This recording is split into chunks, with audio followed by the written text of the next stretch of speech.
선배 동료 의원 여러분, 교육위원회 소속 포항 출신 박용선 의원입니다. 먼저 본 의원에게 발언의 기회를 주신 데 대해 진심으로 감사를 드립니다. 아울러 무더운 폭염 속에서도 도정 발전을 위해 고생하시는 김관용 도지사님과 이영우 교육감님을 비롯한 관계 공무원 여러분들의 노고에 깊은 감사를 드립니다. 오늘 본 의원이 드릴 말씀은 최근 학교, 공원 등 많은 사람들이 운집하는 다중이용시설이나 장소에서 애완견의 배설물로 인해 사람들이 불쾌해하는 것에 대해 함께 고민하고 개선해야 된다는 점을 말씀드리기 위해 이 자리에 섰습니다. 최근 국내 애완견 현황을 보면은 애완견은 약 600만 마리, 애견 인구는 1000만 명, 시장 규모는 1조 7천억 원에 육박할 정도로 그 규모가 큰 데다 빠른 속도로 급성장하고 있는 분야입니다.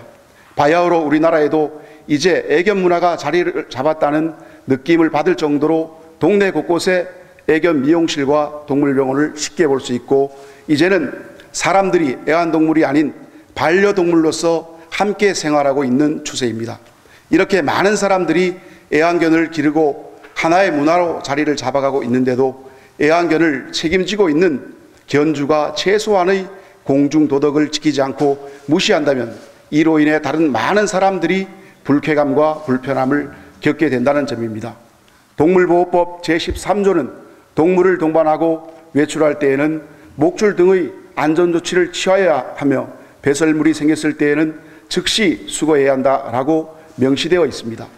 그리고 경상북도 동물보호 및 관리조례 제6조는 동물을 보호하고 외출할 때 동물의 배설물을 수거할 수 있는 비닐봉지, 장갑 등을 휴대하여야 하며 배설물을 수거해야 한다라고 분명히 규정하고 있습니다. 애완견 주인의 부주의로 인해 그 길을 지나치는 사람들이 불쾌해하고 견주 자신도 똑같은 길을 걸으면서 배설물을 받는다면 얼마나 불쾌한 것인지 알게 될 것입니다.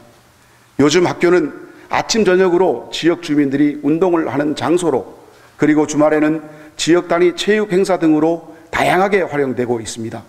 그러다 보니 자연히 애완견을 동반하고 외출하는 경우를 흔하게 볼 수 있습니다.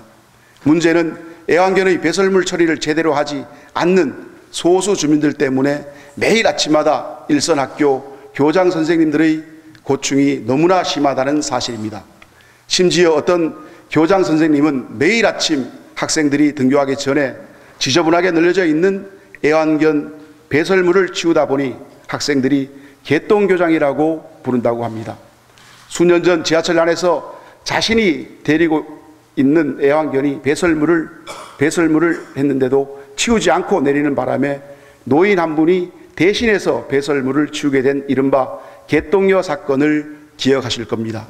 문화 수준, 사회 질서, 사람들의 의식 수준은 세계 10대 경제 대국에 걸맞게 행동해야 하지 않겠습니까? 본 의원은 반려동물에 대해 부정적인 면만 부각시키려는 의도는 추호도 없다는 점을 분명히 말씀을 드립니다.